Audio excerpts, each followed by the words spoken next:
Hello students, this is Manoj Pandey and I welcome you back in our third and last part of our first chapter Geography, Resources and Development. So students, as I have said already that tomorrow's class I will start soil as resource.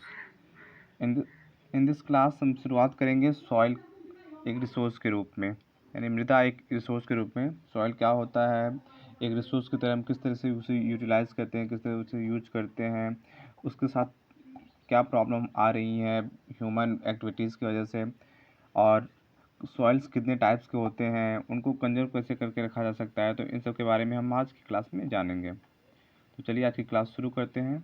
आज की class शुरू करने से पहले हम समझते हैं कि सॉइल होता क्या है, सॉइल कहते हैं किसे हैं।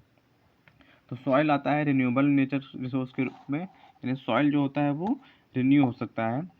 लेकिन यहाँ पे एक बात और याद रखना कि सॉइल रिन्यू तो हो सकता है, लेकिन ये टाइम पीरियड बहुत ज़्यादा लेता है, बहुत ज़्यादा टाइम लेता है रिन्यू होने में, लगभग मिलियंस ऑफ ईयर लग जाते हैं सॉइल कुछ सेंटीमीटर केवल ये सॉइल दोबारा से बनने में, रिन्यू होने में कुछ सेंटीमीटर सॉइल बनने में ही मिलियंस ऑफ ईयर लग जाते हैं। तो सॉइल कुछ जो सॉइल जो नष्ट होता है रिसोर्स के रूप में, तो वो नेचर जो होता है वो अपने आप उसको क्रिएट भी कर देती है। लेकिन अगर ह्यूमन एक्टिविटीज़ की वजह से सॉइल काफ़ी बड़ी मात्रा में नष्ट हो रहे हैं तो फिर प्रॉब्लम हो सकता है। तो और एक पॉइंट और आपको जानना है सॉइल के बारे में कि सॉइल जो होता है वो ऑर्गेनिक और इनऑर्गेनिक मैटर दोनों के साथ मिलकर बना होता है, यानी सॉइल में ऑर्गेनिक मैटर भी होते हैं और इनऑर्गेनिक मैटर होते हैं। और वो कौन कौन से इंपॉर्टेंट फैक्टर्स हैं जो सॉइल के फॉर्मेशन में इंपॉर्टेंट रोल प्ले करते हैं। सबसे पहले तो climate, water, wind, vegetation, relief, उसका पेरेंट रॉक क्या है, टेम्परेचर क्या है, मतलब क्लाइमेट मान लीजिए अगर कोई क्लाइमेट कंडीशन कैसा है किसी रीजन का, उस पर डिपेंड करता है कि वहाँ की जो सॉइल होगी वो कैसी होगी। इसके अलावा वाटर यानी पानी कितनी मात्रा में वहाँ पे मिलता है, विंड कितनी ज़्यादा चलती है, वेजिटेशन वहाँ का कैसा है, रिलीफ कैसा है, उस जगह का पेरेंट रॉक क्या है। आप लोगों को पता है कि रॉक से ही मिट्टी का सॉइल का फॉर्मेशन होता है। तो वो पेरेंट रॉक यानी जिस रॉक से वो फॉर्म हुई है वो किस प्रकार का रॉक है, तो उससे भी वो सॉइल का पता चलता है कि किस टाइप का वो सॉइल होगा। इसके अलावा टेम्परेचर भी इंपॉर्टेंट रोल प्ले करता है कि वहाँ उस जगह की टेम्परेचर कैसी है, उस एरिया की। तो ये सारे जो फैक्टर्स हैं, climate, water, vegetation, relief, parent rock, temperature, ये सारे जो होते हैं फैक्टर्स वो रिस्पॉन्सिबल होते हैं सॉइल फॉर्मेशन के लिए।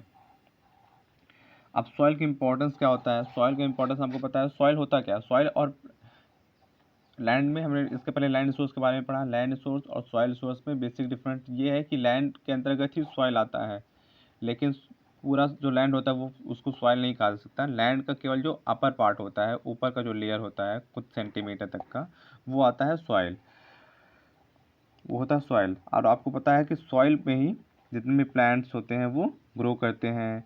यहाँ तक कि हम इंसान भी कहीं ना कहीं सॉइल पे ही, आपको पता है कि लैंड के अपर पार्ट में रहते हैं तो सॉइल पे ही रहते हैं।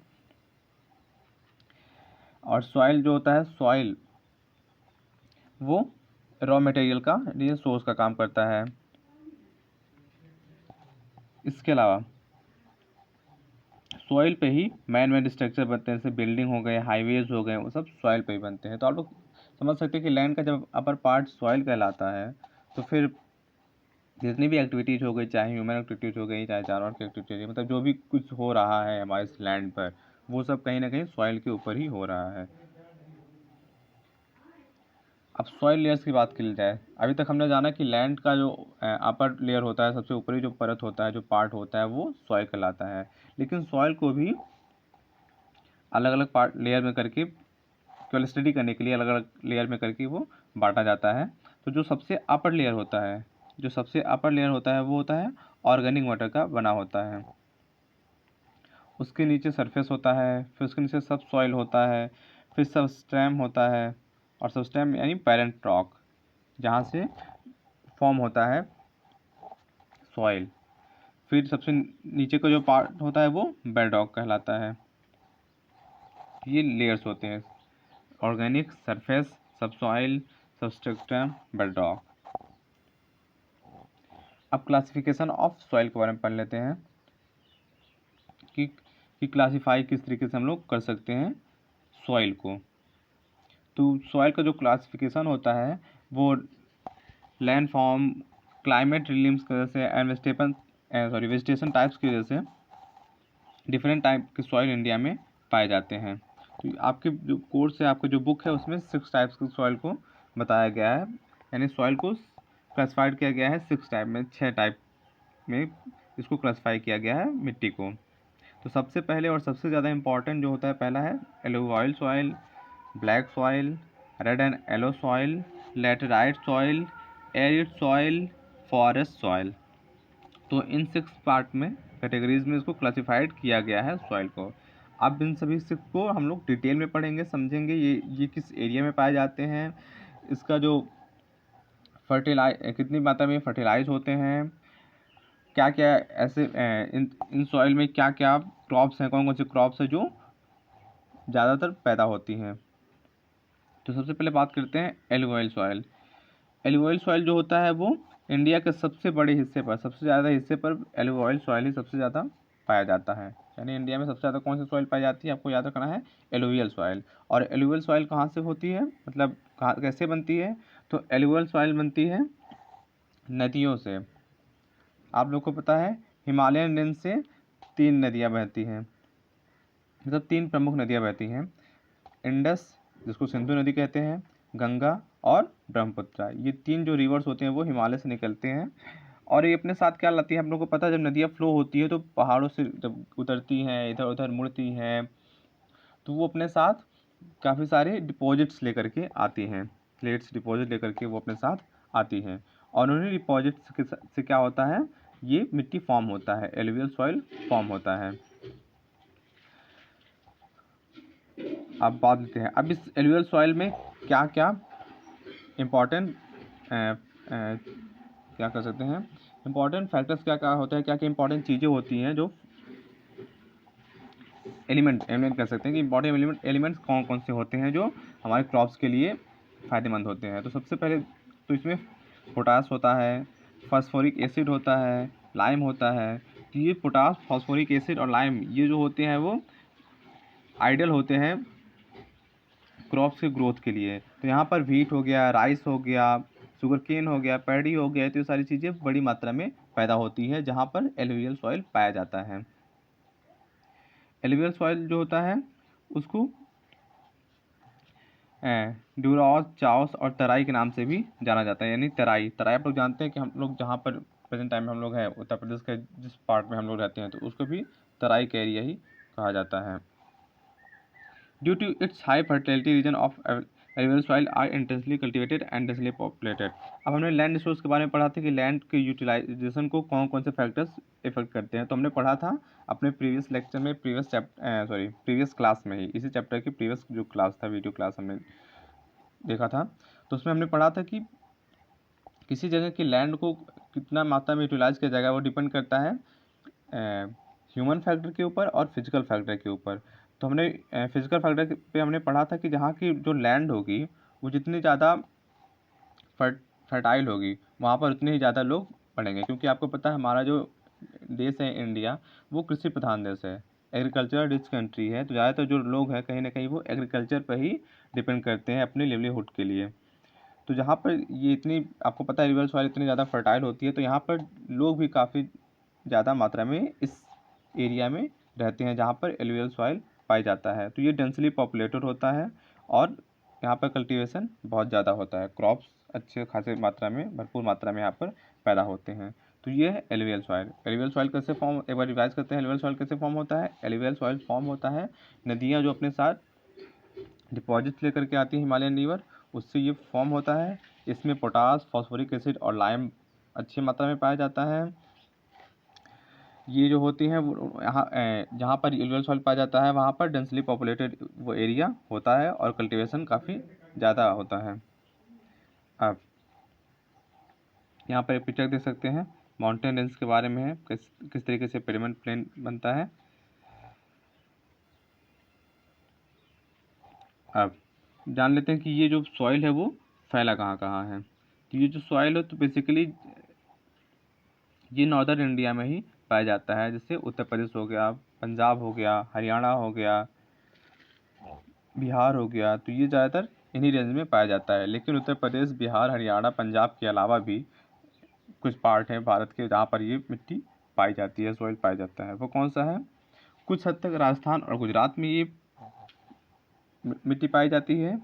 इसके अलावा ये साउथ ईस्ट में भी ये कुछ हद तक पाया जाता है, जहाँ पर महानदी डेल्टा बनाती है, गोदावरी रिवर जहाँ होती है, जहाँ कृष्ण नदी है, कावेरी नदी है, तो जहाँ पर ये साउथ की जो नदियाँ हैं ये 3-4, तो वहाँ पर भी ये थोड़े बहुत कुछ मात्रा में ये मिट्टी पाई जाती है। क्योंकि आपको पता है मिट्टी कैसे बनती है, नदियों के द्वारा ये मिट्टी बनती है। अब इसमें क्या क्या होता है? एल्यूवियल सॉइल में सैंड होता है, स्लिट होता है, क्ले होता है। और जैसे जैसे हम नदियों से आगे बढ़ते हैं तो आपको ये जो सॉइल होता है वो बड़ी ज़्यादा मात्रा में देखने को मिलता है। अब एल्यूवियल सॉइल को भी 2 टाइप में डिवाइड करते हैं। पहला है बांगर, दूसरा है खादर। तो बांगर क्या होता है? बांगर वो कहलाता है जो पुरानी ओल्ड एल्यूवियल सॉइल जो होता है उसको बांगर कहा जाता है, और जो न्यू एल्यूवियल सॉइल होता है वो खादर होता है। अब आपको इसको रिमेंबर याद कैसे रखना है?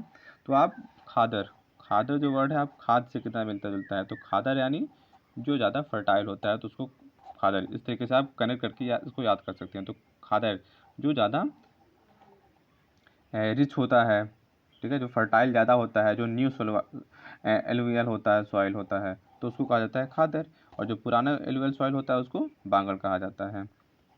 तो ये 2 कैटेगरी सब कैटेगरी होते हैं एलुवियल सॉइल के।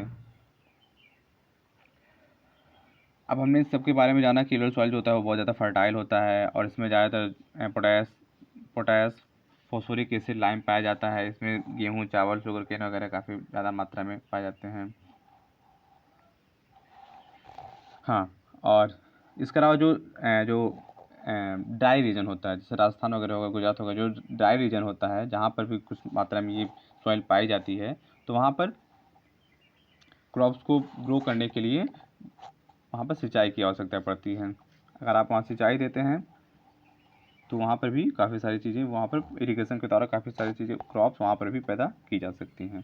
अब एलुवियल सॉइल को हम लोग जान लिए। एलुवियल सॉइल यहाँ पर इस तस्वीर में देख सकते हैं कि किस तरीके से नदियों से पहाड़ों से नदी उतर रही है, और ये अपने साथ कौन सी मिट्टी फॉर्म कर रही है, कौन सी सॉइल फॉर्म कर रही है? Alluvial soil. अब आगे बढ़ते हैं ब्लैक सॉइल। ब्लैक सॉइल देख लेते हैं, ब्लैक सॉइल का क्या होता है।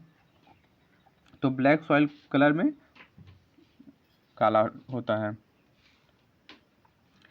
अब और इसको रेगुर सॉइल के नाम से भी जाना जाता है। ब्लैक सॉइल को रेगुर सॉइल के नाम से भी जाना जाता है। और अपने अपने प्रीवियस क्लासेस में आपने पढ़ा होगा कि ब्लैक सॉइल जो होता है वो कॉटन के प्रोडक्शन के लिए इम्पॉर्टेंट होता है, यानी इस सॉइल में कॉटन बहुत ज़्यादा पैदा होता है। और ये सॉइल ब्लैक क्यों होता है? क्योंकि इसका फॉर्मेशन होता है लावा रॉक्स से, यानी जो ज्वालामुखी से जो लावा निकलता है उससे सॉइल का फॉर्मेशन होता है, इसलिए इसको कहा जाता है ब्लैक सॉइल कहा जाता है।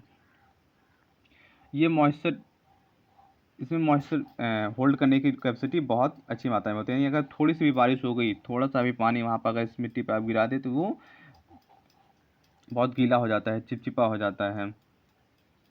तो इसकी एक खास बात है कि ये मॉइस्चर बहुत जल्दी होल्ड कर लेता है। मॉइस्चर होल्ड करने की कैपेसिटी इस मिट्टी में, इस ब्लैक सॉइल में काफ़ी ज़्यादा होती है। लेकिन इसके साथ एक प्रॉब्लम ये भी है कि गर्मी के मौसम में क्या होता है, इसमें दरारें पड़ जाती हैं, इसमें होल पड़ जाते हैं, लाइंस पड़ जाती हैं। तो जितनी जल्दी ये मॉइस्चर ग्रहण भी करती है, लेती भी है, होल्ड करती है, उसी तरीके से बहुत जल्दी ये सूख भी जाती है, और सूखने के बाद उसमें पपड़ियाँ जम जाती हैं, उसमें एक लेयर जम जाता है वो लाइन से। आप लोगों ने अपने आसपास भी कुछ जगह आप लोग मिट्टी में देखते होंगे कि जहाँ पर बहुत ज़्यादा पानी होता है, बहुत ज़्यादा कीचड़ होता है, तो जब हल्का सा धूप होता है, गर्मी होता है, तो वहाँ पर पपड़ियाँ जम जाती हैं। तो उसी तरीके से इस ब्लैक सॉइल के साथ भी होता है कि ये मॉइस्चर तो होल्ड कर लेता है, पानी तो बहुत होल्ड कर लेता है, लेकिन जैसे ही गर्मी पड़ती है तो वो वहाँ पर दरारें पड़ जाती हैं। अब इसमें कितनी फर्टाइल होती है ब्लैक सॉइल वो जान लेते हैं। तो ब्लैक सॉइल भी काफ़ी हद तक फर्टाइल होती है।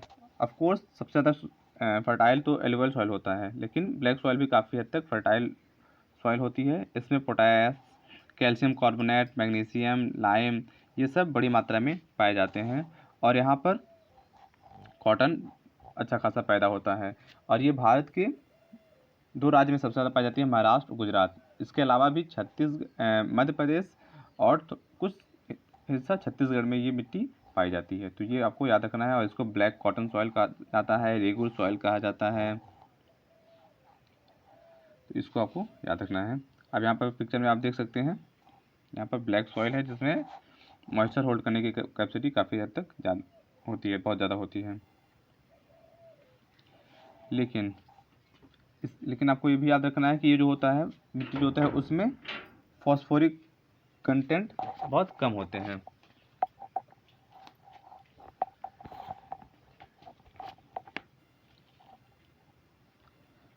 और क्योंकि मैंने जैसे बताया कि यहाँ पर मॉइस्चर होल्ड करने की कैपेसिटी इसमें बहुत ज़्यादा होती है ब्लैक सॉइल में, तो अगर आपको इसमें खेती करनी होती है, अगर आपको यहाँ पर कल्टीवेशन करना है, यहाँ पर खेती करना है, तो आपको क्या करना होता है, एक बार टिल्ट करना पड़ता है, यानी एक बार जोतना पड़ता है, क्योंकि ऊपर का जो लेयर होता है वहाँ पर बहुत गीली हो जाती है, कीचड़ की तरह जम जाता है, गीली हो जाती है। तो वहाँ पर ऑफकोर्स वहाँ पर कुछ बोया नहीं जा सकता, तो एक बार उसको पलटना पड़ता है, उस मिट्टी को पलटना पड़ता है, टिल्ट करना पड़ता है, चाहे जोत के करीब जैसे भी पॉसिबल हो किया जाता है, ताकि जो नीचे का थोड़ा सूखा हुआ पार्ट है वो वहाँ पर हम लोग बो सकें। अब आते हैं थर्ड जो सॉइल होता है, red and yellow soil. Red and yellow soil आप लोग को नेम से पता चल जाए कि ये जो सॉइल होता है वो रेड और येलो रंग का होता है, लाल और पीला रंग का। और ये रेड क्यों होता है? रेड इसलिए होता है क्योंकि इस सॉइल में आयरन का जो कंटेंट होता है वो बहुत ज़्यादा होता है, यानी इस सॉइल में आयरन बहुत ज़्यादा मात्रा में पाया जाता है। और ये बनता किससे? मेटामॉर्फिक रॉक से इसका फॉर्मेशन होता है, इस सॉइल का फॉर्मेशन होता है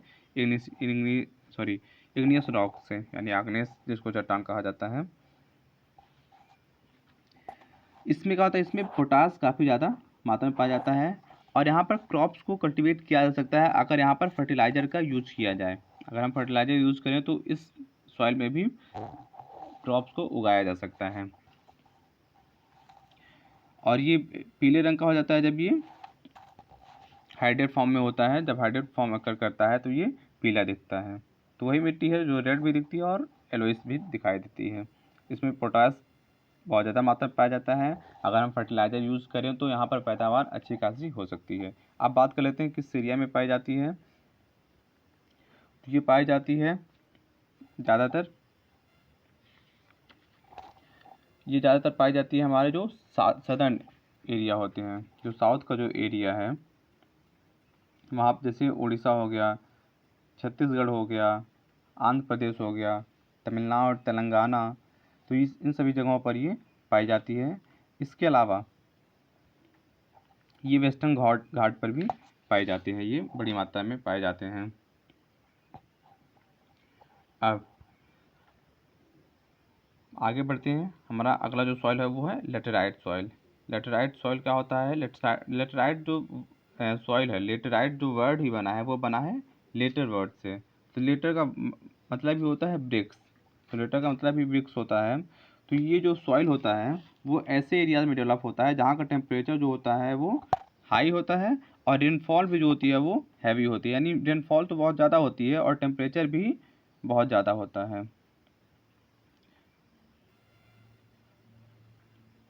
देखिए जैसे मैंने बताया कि ये जो लेटेराइट वर्ड है वो लेटर वर्ड से आता है, इसका मतलब होता है ब्रिक्स। ये नेचर में कैसी होती है? एसिडिक होती है। नेचर में एसिडिक क्यों होती है? क्योंकि हमने पढ़ा अभी कि ये जो होता है ये ऐसे रीजन में पाए जाते हैं जहाँ पर बारिश बहुत ज़्यादा होती है। तो जहाँ पे बारिश बहुत ज़्यादा हो रही है, पानी आ रहा है, पानी बरस रहा है, तो पानी बरस भी रहा है और हाई टेम्परेचर भी है। अभी मैंने बताया कि टेम्परेचर भी हाई होता है, तो जब टेम्परेचर हाई होगा तो वाटर जो होता है वो तो उड़ जाता है भाप बन के, लेकिन जो उसमें सॉल्ट होता है वो कहीं ना कहीं उस सॉइल में प्रेजेंस रह जाता है, वहाँ पे उपस्थित रह जाता है। तो इस वजह से जो एसिडिक नेचर हो जाता है इस सॉइल का। लेटराइट सॉइल जो होता है वो किस एरिया में पाया जाता है? लेटराइट सॉइल जो होता है वो कर्नाटक, केरला, तमिलनाडु, मध्य प्रदेश और जो हिली एरियाज़ हैं उड़ीसा और असम के, वहाँ पर ये सॉइल पाई जाती है। और इस सॉइल में भी क्रॉप्स कुछ उगाए जा सकते हैं अगर हम फर्टिलाइज़र का यूज़ करें। इसके पहले हमने रेड और येलो सॉइल पढ़ा, तो रेड और येलो सॉइल जो होता है उसमें पोटास काफ़ी ज़्यादा मात्रा में होता है, रिच होता है पोटास के मामले में, लेकिन वहाँ पर फर्टिलाइजर की बहुत ज़्यादा ज़रूरत पड़ती है रेड एंड येलो सॉइल में अगर आपको क्रॉप्स को ग्रो करना है। सेम कंडीशन लेटेराइट सॉइल्स के साथ भी होता है। लेटेराइट सॉइल जो होता है वो एसिडिक नेचर का होता है, और यहाँ पर अगर आपको क्रॉप्स उगाने हैं तो आपको फर्टिलाइजर्स का यूज़ करना पड़ेगा। अब केरला में आपको पता है केरला में कैस्यू सबसे ज़्यादा उगाए जाते हैं, काजू सबसे ज़्यादा उगाए जाते हैं। केरला में ही काजू की खेती होती है। तो कैस्यू के लिए, काजू के लिए ये जो सॉइल है वो बहुत ज़्यादा इम्पॉर्टेंट होती है। यहाँ पर कैस्यू क्रॉप्स उगाए जाते हैं। इसके अलावा इसमें टी प्लांटेशन भी किया जाता है। असम वगैरह में यहाँ पर इस मिट्टी में टी प्लांटेशन भी किया जाता है। चाय की खेती भी की जाती है। कर्नाटक वगैरह में कॉफ़ी की भी खेती की जाती है, कल्टीवेशन किया जाता है। तो ये कॉफ़ी के लिए और कैस्यू नट्स के लिए बहुत सूटेबल सॉइल मानी जाती है, लेटेराइट सॉइल। ठीक है, चलिए अब आगे बढ़ते हैं।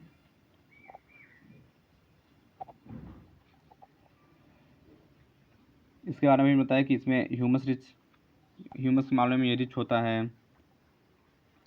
इसके अलावा इरोजन एंड डिग्रेशन होता है। इसमें हमने पढ़ा कि ये कैस्यू नट के लिए सूटेबल होता है, तमिलनाडु वगैरह, आंध्र प्रदेश, केरला में पाया जाता है। इस सब के बारे में हमने अभी जान ही लिया।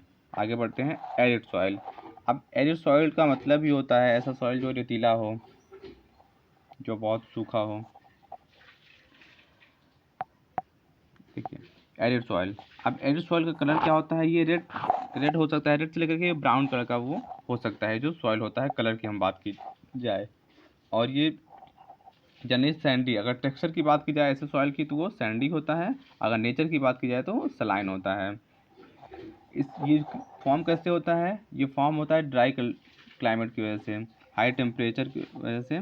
और इसमें सॉइल में क्या होता है, ह्यूमस जो होता है और मॉइस्चर जो होता है वो उसकी कमी होती है। यानी पानी जो ग्रहण करने की उसकी क्षमता होती है वो बहुत कम होती है, पानी होल्ड नहीं कर पाता है। टेम्परेचर भी हाई होता है तो वैसे ही कोई भी जगह हो, कोई भी सॉइल हो, वो होल्ड नहीं कर पाएगा अगर टेम्परेचर बहुत ज़्यादा है किसी एरिया का। तो इसमें नीचे क्या होता है, एरिड सॉइल में नीचे का जो पार्ट होता है वहाँ पर कंकड़ काफ़ी ज़्यादा मात्रा में पाए जाते हैं।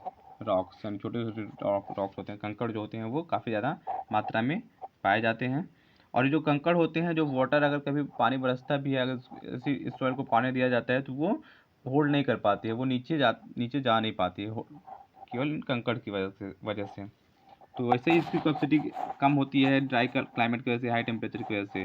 ऊपर से यहाँ पे इसके नीचे जो लेयर होता है वहाँ पे कंकड़ काफ़ी मात्रा में पाया जाता है, तो जो अर्थ होती है वो होल्ड नहीं कर पाता है वाटर को।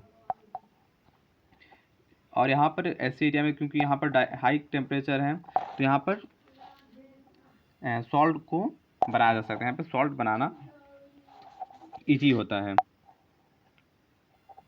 तो एरिड सॉइल कहाँ का होता है? एरिड सॉइल जो होता है वो राजस्थान में, गुजरात के कुछ हिस्से में, बेसिकली राजस्थान में होते हैं और गुजरात के कुछ पार्ट में। और एरिड सॉइल में क्रॉप्स उतने बड़े लेवल पर तो नहीं हो सकता है, लेकिन कुछ एरिया में जहाँ पर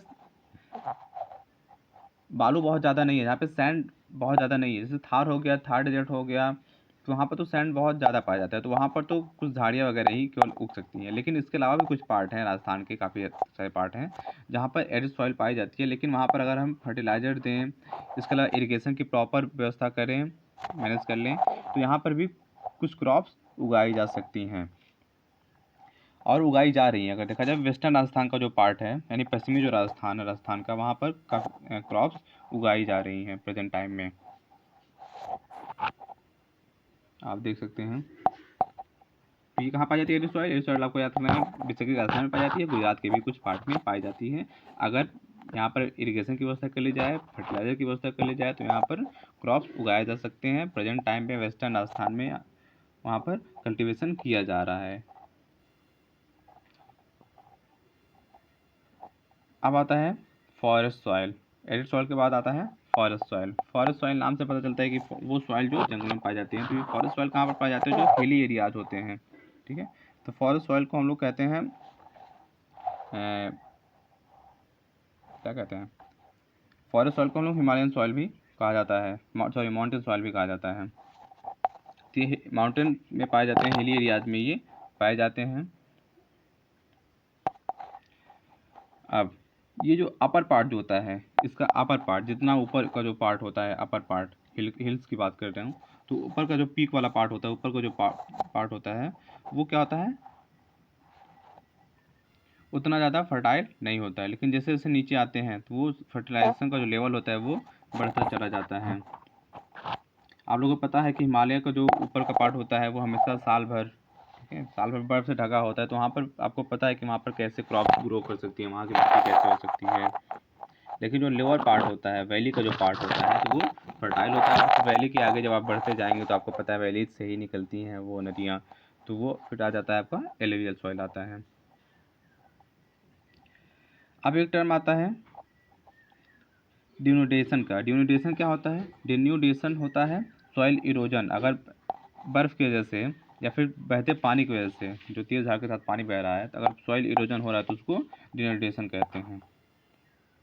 अब हमने जिन सॉइल्स के बारे में पढ़ा, alluvial soil, black soil, red and yellow soil, laterite soil, arid soil, forest soil, तो इसके बारे में आप इस चार्ट के माध्यम से आसानी से एक बार फिर से अपने आप रिवीजन कर सकते हैं कि ये किस एरिया में पाया जाता है, इसका टेक्सचर कैसा होता है, क्लाइमेट कंडीशन कैसा होता है, मेन कैरेक्टरिस्टिक कैसे होते हैं, कौन कौन से क्रॉप्स यहाँ पर ग्रो कर सकते हैं। कुछ इंपॉर्टेंट पॉइंट है जिसको आप रिवाइज करने में ये आसानी हो सकती है अगर आप इस टेबल के जरिए रिवाइज करते हैं। तो आप देख लेते हैं मेजर सॉइल टाइप्स। तो ये जो मैप है उसके ज़रिए आप समझ सकते हैं कि किस किस एरिया में कौन कौन सा सॉइल पाया जाता है। तो हम इस मैप से एक बार देख लेते हैं कि फॉरेस्ट सॉइल जो होता है, फॉरेस्ट सॉइल कहाँ पाया जाता है? फॉरेस्ट सॉइल पाया जाता है हिमालयन रेंज में, जहाँ पे माउंटेन्स पाए जाते हैं वहाँ पर। तो आपको पता है कि नदर्न जो पार्ट है वहाँ पर माउंटेन्स पाए जाते हैं, हिमालय माउंटेन पाए जाते हैं। तो यहाँ पर कौन कौन से स्टेट होते हैं कौन कौन से स्टेट होते हैं इंडिया के? वो हो गया सबसे पहले जम्मू कश्मीर, हिमाचल प्रदेश, उत्तराखंड और सिक्किम का कुछ पार्ट।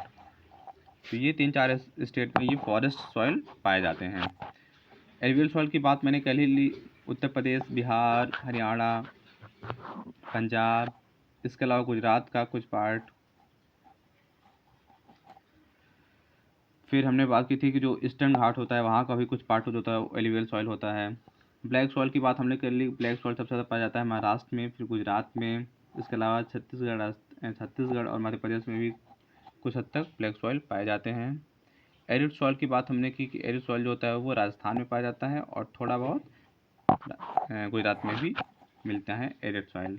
लेटराइट सॉइल की बात हमने कर ली कि लेटराइट जो सॉइल होता है वो लेटर वर्ड से बना ही है जिसका अर्थ होता है ब्रिक्स। तो ये जो सॉइल होता है वो वेस्टर्न घाट में, जहाँ पर हाई टेम्परेचर होता है और पानी भी बहुत ज़्यादा बरसता है, तो वहाँ पर ये पाया जाता है। येलो एंड रेड सॉइल की बात हमने कर ली कि रेडिश इसलिए होता है क्योंकि इसमें आयरन कंटेंट ज़्यादा मात्रा में पाया जाता है, तो इसलिए ये रेड सॉइल होता है, रेड सॉइल इसको कहा जाता है। चलिए आगे बढ़ते हैं। अब सॉइल इरोजन और कंजर्वेशन की बात कर लेते हैं। सॉइल इरोजन, अब सॉइल इरोजन होता क्यों है? सॉइल इरोजन कई रीजन की वजह से हो सकता है। जिस रीजन की वजह से लैंड इरोजन होता है, लैंड नष्ट होती है, लास्ट लेक्चर में हमने पढ़ा था, तो उसी तरीके से सॉइल इरोजन भी होता है। अब सॉइल इरोजन विंड की वजह से हो सकता है, वाटर की वजह से हो सकता है, कुछ ह्यूमन एक्टिविटीज़ की वजह से हो सकता है, इसके अलावा फोनास की वजह से हो सकता है, यानी जानवर की वजह से हो सकता है। देखिए सबसे पहले ह्यूमन एक्टिविटीज़ कैसे सॉइल इरोजन करते हैं। डिफॉरेस्टेशन, आपको पता है जंगल आजकल कितने ज़्यादा काटे जाते हैं, तो आपको पता है कि पेड़ पौधे जो होते हैं वो मिट्टी को, सॉइल को होल्ड करके रखते हैं। इसके अलावा कंस्ट्रक्शन का जो काम हो रहा है, माइनिंग जो हो रहे हैं, तो उसकी वजह से सॉइल इरोजन होता है। सेम यही रीजन हमने लैंड इरोजन के बारे में भी पढ़ा था। इसके अलावा कुछ नेचुरल फैक्टर्स भी हैं जैसे विंड, वाटर, ग्लेशियर, इसकी वजह से भी सॉइल इरोजन होता है। अब गलीज क्या होते हैं?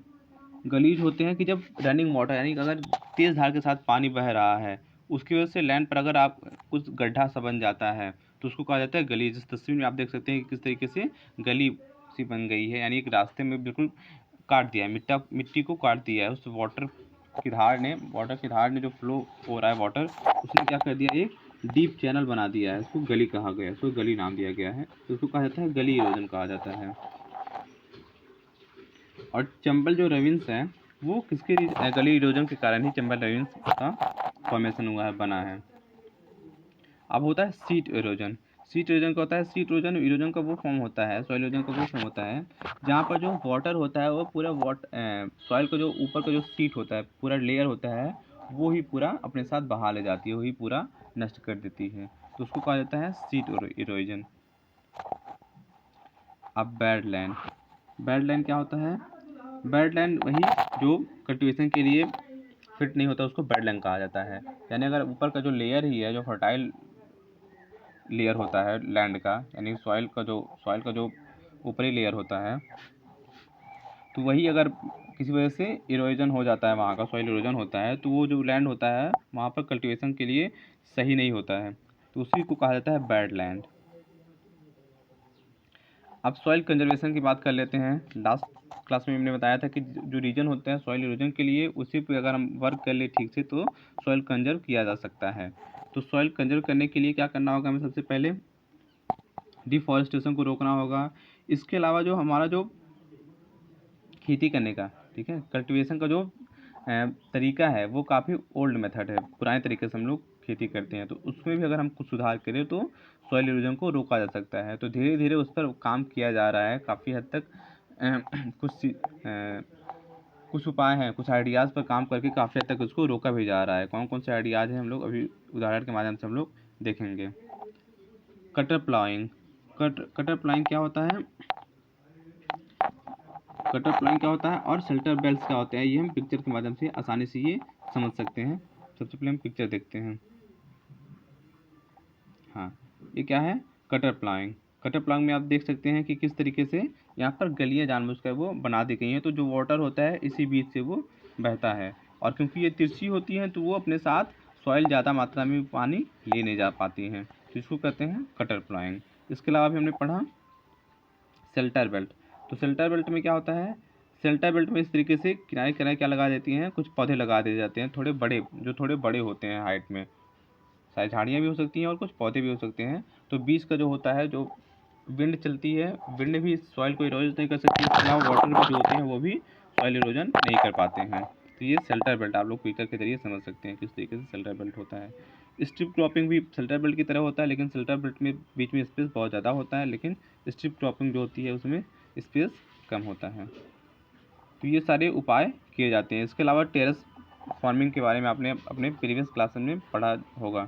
टेरेस फार्मिंग क्या होता है? टेरेस फार्मिंग क्या होता है? ज़्यादातर जो हिली एरियाज होते हैं वहाँ पर टेरेस फार्मिंग किया जाता है, यानी वहाँ पर सीढ़ी नुमा खेती की जाती है।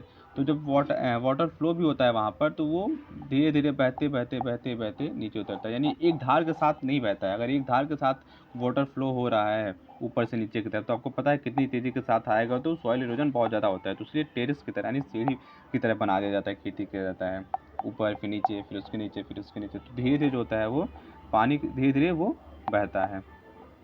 तो उस वजह से सॉइल इरोजन इतनी बड़ी मात्रा में नहीं हो पाता है। तो ये टेरेस फार्मिंग जो होता है वो हिली एरियाज में होता है, लेकिन बाकी जो फार्मिंग जो ये देख सकते हैं, ये काउंटर प्लॉइंग हो गया, या फिर शेल्टर बेल्ट हो गया, या फिर स्ट्रिप क्रॉपिंग हो गया, ये प्लेन रीजन में, प्लेन एरियाज में किए जाते हैं। तो ये उपाय आजकल किए जा रहे हैं सॉइल इरोजन को कम करने के लिए, लेकिन इसके अलावा भी काफ़ी सारी चीज़ें करना ज़रूरी है, क्योंकि ये जो इरोजन है वो तो खेती के लिए किस तरीके से कम करना है वो हो रहा है, लेकिन सॉइल इरोजन केवल खेत तक ही सीमित नहीं है। आपको ओवर ग्रेजिंग, इस बात का भी ध्यान रखना है कि जो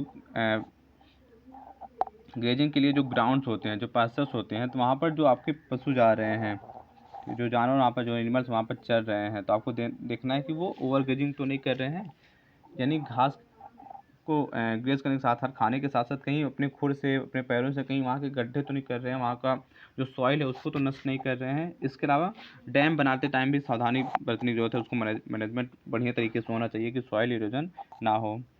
इसके अलावा क्रॉप रोटेशन का फॉर्मूलों को भी अपनाना होगा। क्रॉप रोटेशन क्या होता है? यानी एक ही क्रॉप बार बार ना बोई जाए। आपको पता है कि अगर एक ही क्रॉप बार बार बोई जाती है तो जो प्रोडक्शन होता है वो भी कम हो जाता है। यानी अगर एक खेत है, वहाँ पर बार बार आप गेहूँ बो रहे हैं, एक ही फसल हर साल आप उगा रहे हैं, तो वहाँ का जो गेहूँ के लिए जो भी फर्टाइल एलिमेंट की ज़रूरत पड़ती है, तो वो गेहूँ क्या करेगा, वो सॉइल से ले लेगा।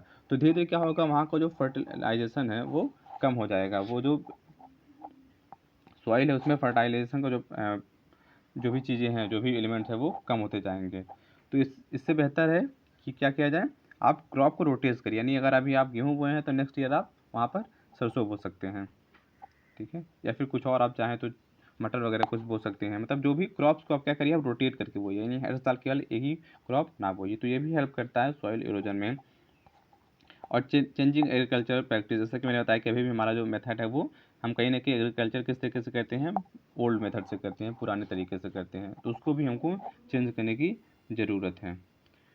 तो इस तरीके से हम क्या कर सकते हैं, सॉइल इरोजन को कम कर सकते हैं। तो इसी के साथ हमारा जो चैप्टर है रिसोर्सेज एंड डेवलपमेंट वो ख़त्म हो जाता है।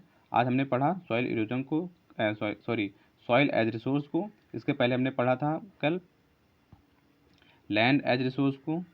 इसी के साथ हमारा जो चैप्टर है वो ख़त्म हो जाता है। हमारा जियोग्राफी का फर्स्ट चैप्टर था ये। लेकिन चैप्टर ख़त्म करने से पहले, इस वीडियो को एंड करने से पहले एक बार हम फिर से समझ लेते हैं कि हमने आज क्या पढ़ा। सबसे पहले हमने पढ़ा कि सॉइल होता क्या है। तो सॉइल क्या होता है, लैंड का जो अपर मोस्ट लेयर होता है, जो सबसे ऊपरी पार्ट होता है वो होता है सॉइल होता है। और सॉइल पे ही जो सारी ह्यूमन एक्टिविटीज़ होती हैं या फिर क्रॉप्स जो वगैरह क्या होते हैं सॉइल पर ही उगाए जाते हैं। और ये बहुत ज़्यादा फर्टाइल होता है। लैंड का जो नीचे का लेयर होता है वो फर्टाइल नहीं होता है, जो ऊपर का पार्ट होता है वही फर्टाइल होता है।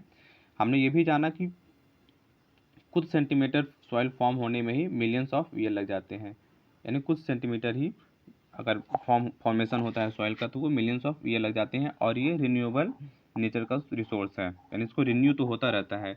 लेकिन मैंने आपको स्टार्टिंग में बताया कि रिन्यू तो होता है, लेकिन रिन्यू अगर नेचर के जरिए ही नष्ट होता है तो नेचर अपने दोबारा से वो रिन्यू कर भी देती है, उसको वापस से बना भी देती है।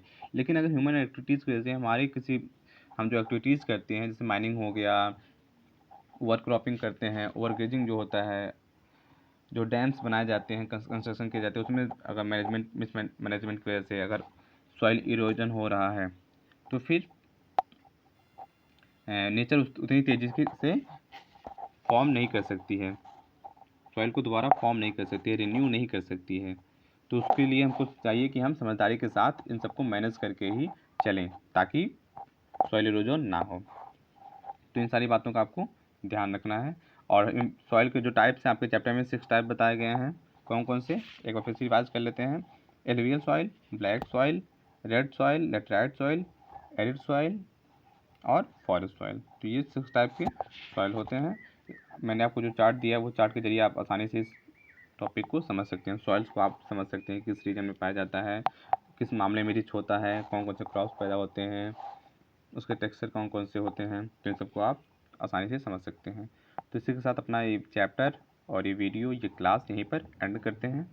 मिलेंगे अपने नेक्स्ट क्लास में। नेक्स्ट क्लास में हम स्टार्ट करेंगे अपना इकोनॉमी का फर्स्ट चैप्टर। तो तब तक के लिए धन्यवाद।